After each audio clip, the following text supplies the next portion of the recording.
Hello guys.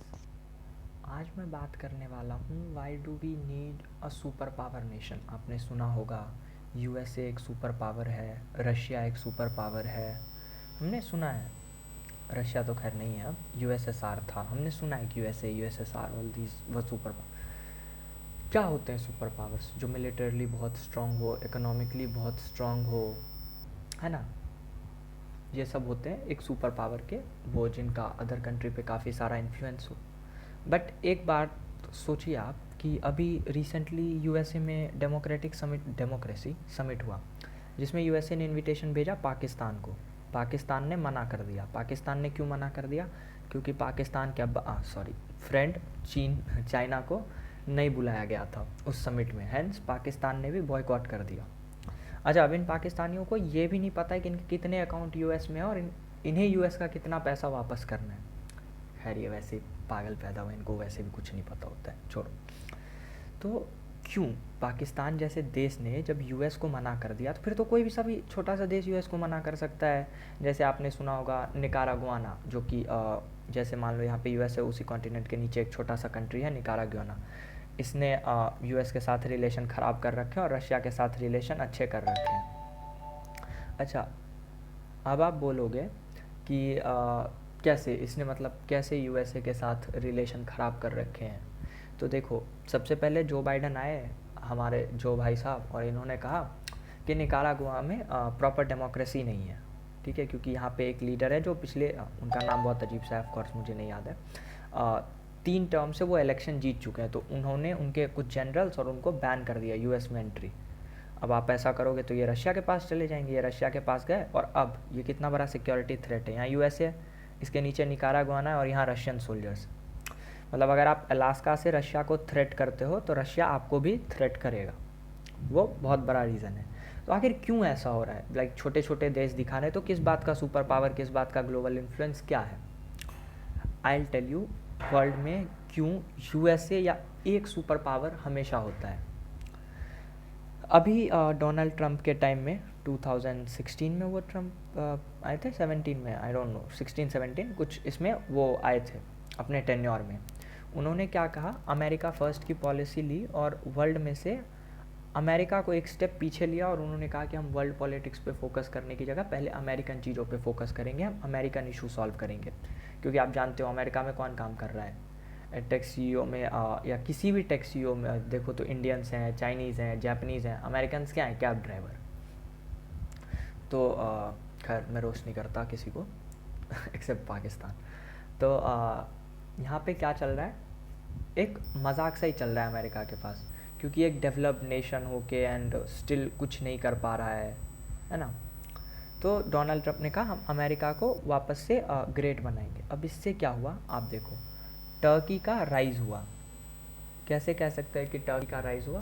देखो, जो first चीज़ हुआ, टर्की ने क्या किया, अजरबैजान और आर्मेनिया के बैटल में अजरबैजान को सपोर्ट किया, आर्मेनिया को अटैक कर दिया, ठीक है।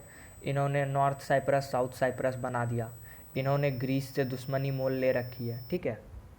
ये इनकी बेवकूफ़ी है। ऑफ कोर्स हमारा दूसरा एग्जाम्पल पाकिस्तान है, जिसने ईरान से दुश्मनी मोल ले रखी है, इंडिया से इनको ट्रेड करना नहीं है, ठीक है। ये भाई पता नहीं, ये अलग बेवकूफ़ हैं। ये 4 बैटल हार चुके हैं, स्टिल इनको कश्मीर के लिए इंडिया से एक और बैटल लड़ना है। पता नहीं, ये अलग ख्वाब देखते रहते हैं। अब ऑफ कोर्स अफ़गानिस्तान अनस्टेबल हो गया है, हमें पता है। ईरान ऑलरेडी अनस्टेबल है, इनका तो पता नहीं $1 कुछ 12,000 या 15,000 ईरानियन रुपी के बराबर हो चुका है। तो यहाँ पे बहुत सारी प्रॉब्लम्स आ रही है। सऊदी अरेबिया का यमन में बॉम्बिंग, आपको पता ही होगा कि सऊदी कैसे यमन में बॉम्बिंग कर देता है। अभी अभी क्या हुआ था, यूएई ने एक 23 मिलियन का डील शायद तोड़ दिया यूएसए के साथ वेपन्स के लिए।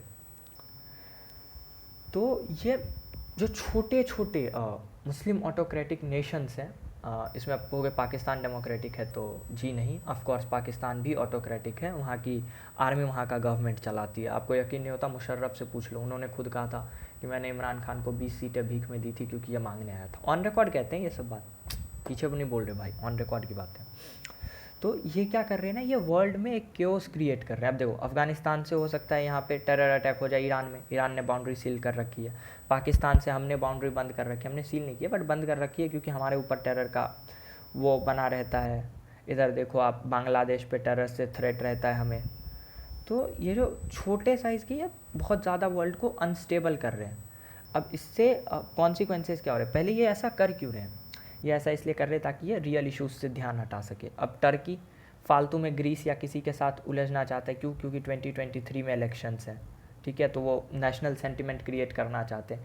दूसरा, ये भाई पाकिस्तान को कुछ ज़्यादा ही सपोर्ट कर रहे थे, ये बेचारे भी FATF की ग्रे लिस्ट में पहुंच गए, अब इनकी करेंसी फॉल कर रही है। लास्ट टाइम मैंने देखा तो 1 ईयर USD 13 या 15 लीरा के बराबर थी, तो इनकी करेंसी गिर रही है, जबकि पहले 8 थी।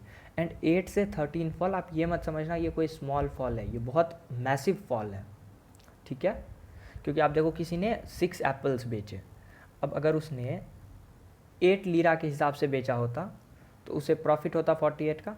ना सेम आप अब कैलकुलेट करो, 13 पे उसने 6 एप्पल्स बेचे, पहले खरीदे और फिर बेचे, अब उसका प्रॉफिट सेम नहीं रह गया, क्योंकि इस करेंसी की वैल्यू भी गिर गई। और ये मैंने कॉमन एग्जांपल दिया, इससे ज़्यादा फ़र्क नहीं पड़ता, लेकिन बहुत बड़े बड़े इंडस्ट्रियलिस्ट करते हैं ना ऐसा, बहुत सारी चीज़ें बिलियंस में खरीदी जाती है, तो उसमें बहुत फ़र्क पड़ता है।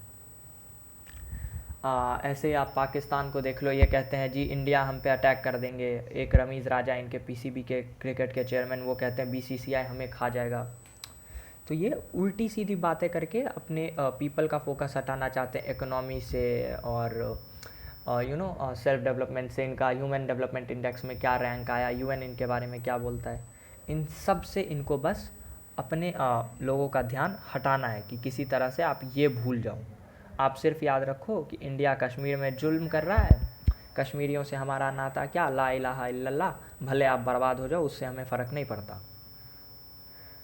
तो इन्हें ऑफ कोर्स ये मिड साइज़ ऑटोक्रेसी को अपनी चीज़ें कंट्रोल करनी होगी, और एल्स ये वर्ल्ड में एक बहुत बड़ा केओस क्रिएट करेगा। अच्छा, केओस होगा तो आपको क्या लगता है किसे प्रॉब्लम होगी? इंडिया को?